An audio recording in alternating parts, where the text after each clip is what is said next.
We all do investments so that we can generate some returns out of it. These returns can be used to fulfill the important goals of our life, maybe the child education, child marriage, or the retirement planning. It can also fulfill the dreams of our life, maybe the dream vacation, dream house, or the dream car that you always wanted to have, but you are not able to do it because of the responsibilities that you have. But understanding how much you will require and how much you are investing every month or every year, based on that, what will be the return of it will be very important to understand it. So today, with the help of Excel, we'll be showing you how you can understand what type of returns you will be generating if you are investing some specific amount every year or on a specified interval.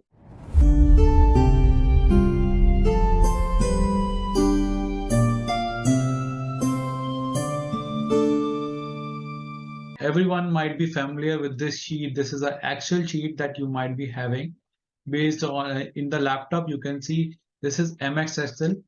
In the MS Excel, you will be going to the financials. Under financials, you have this FV. FV stands for the future value that is required to understand what will be the future value of the investment that you are doing on a periodic basis. First thing is the rate. Whatever is the rate of that instrument, whatever you are investing right now, based on the history of that instrument or based on whatever you understand, you can put it here. Just assume we are putting 7% here. NPR is the number of periods that you will be investing. If you are investing for 10 years, then you will be keeping it as 10 here. Then the payment. Payment is the amount that will be going out of your pocket. So in the definition of Excel, it will be counted in minus right now. So minus 1 lakh. So you can see I mentioned minus 1 lakh here. PV is the present value. Present value has to be 0. Now the type. Type will be mentioning as big if you are investing at the beginning of the period. Just assume like starting of the financial year you are investing, then you will be keeping it as 1. And if you are investing at the end of the financial year, then you will be keeping it as 0. I'm just giving an example of financial year so that it's easy for understanding. So you will keep it as 0 here.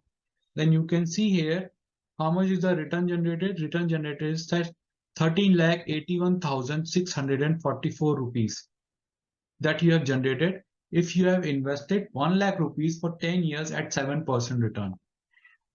Just assume that you are investing in some other instrument which is generating 12% return. Then how much is your return right now? It is 17 lakhs 54,873 rupees. So which is the instrument that is giving higher return? That you need to understand based on your understanding or based on your knowledge and experience. So this is all from my side. I hope you understood how you can calculate the return that you will be generating based on the investment that you're doing on a periodic basis. Thank you. If you really like this video, then do like and subscribe to this channel and do press the bell icon so that you can get the regular updates in any whenever any new video is uploaded. Thank you.